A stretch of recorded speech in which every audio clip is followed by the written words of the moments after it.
Do you know who your second cousin is? If you're like me, you may think you do, but you may also be getting it wrong. Let me explain. For the longest time, I always used to think that my mother's first cousin was my second cousin.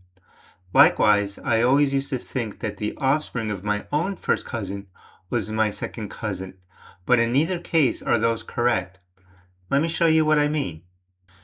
Now, outside of my mother or my grandmother actually correcting me when I referred to that relationship incorrectly, one of the first things that got me started on actually calling those relationships correctly is this family tree relationship chart. Now, this particular one is done by Genealogy in Time magazine. And what it does is it shows you, you go down the left axis, the vertical axis, and then you compare it to the horizontal axis at the top. And now the very first couple of blocks are pretty easy to understand. If the common ancestor is a child, in both cases, that's either your brother or sister. If the common ancestor is a child and a grandchild, then it's probably a nephew or niece. And it goes on like that for quite some time. And so for me, I find this particular type of chart hard to navigate and hard to understand as far as understanding who the relationships are to yourself. Now, if you're a professional genealogist, please let me know in the comments if you find this chart really easy to use. Now, I did find one that is a little bit better, and let me show you which one I'm talking about. Now, this other one I found is called a cousin calculator. Along the left axis, you have your cousin's grandparent, and across the horizontal axis, you've got your grandparent. And so this one's a little easier to understand. You have your grandparent on this side and your grandparent up here, so the common person is going to be your first cousin. When it's your grandparent and great-grandparent, first cousin, once removed. When it's your great-grandparent and great-grandparent, again, that person is going to be your second cousin. So the cousin calculator is a little easier to understand, but it's still a little hard to see and get it straight in your mind. And so let me show you what I've done to actually get it straighter in my mind. So what I did is I looked at my own family tree and I sketched it out on an Excel spreadsheet here. Notice that in the left-hand side of my spreadsheet, I put the generations relative to you, or in my case, relative to myself. Notice that you yourself are at plus one generation, and your parents' generation is at generation 0. So that means your grandparents' generation is one generation above you, and your great-grandparents is 2 generations above you. So when we take a look at that and we see great-grandparent shared by all up here, and then you have your paternal grandparent and your maternal grandparent, then you have your father and your mother.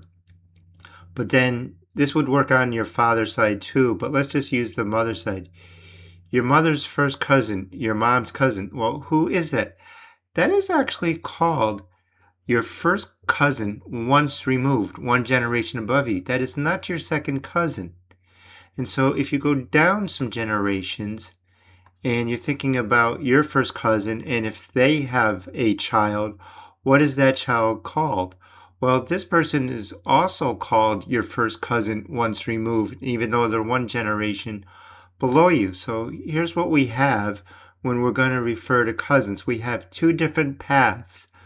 Path 1 is up one generation. Your mother's first cousin is your first cousin once removed. You have path 2, down one generation. Your first cousin's child is your first cousin once removed. So here you have different paths, same relationship, first cousin once removed. So you may be wondering, well then who is my second cousin? Well, I sketched that out as well on this sheet. And so we have to go to the top. Once again, I pretty much copied over the top of the information. And you see how we go out to your mother's first cousin, and once again, that person is your first cousin once removed. Well, when they have a spouse and have offspring, their offspring is now called your second cousin. And note that your second cousin in this particular case is on the same generational line as you are. Now, one of the things that I find is kind of interesting, it doesn't work the same exact way going the generation below. And let me show you what I mean. You know how we said your first cousin's child is your cousin's child, and that they're also your first cousin once removed as well? Well, when they get a spouse and then they have a child, their child is called your first cousin twice removed. I don't know why they're not a second cousin as well. So once again, if you're a professional genealogist, please let me know in the comments if you can explain that a little further. I'd sure appreciate it.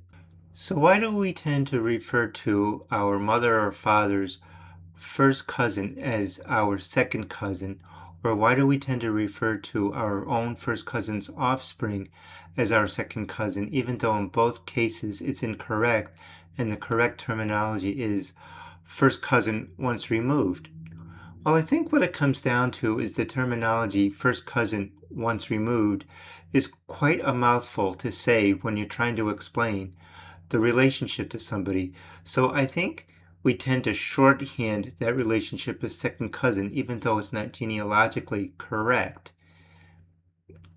However, even though it's not correct, I think we tend to understand who our relative is referring to when they say second cousin.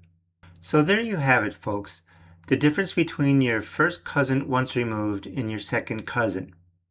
Say if you like this kind of content, please like and subscribe, and I'll see you in the next video.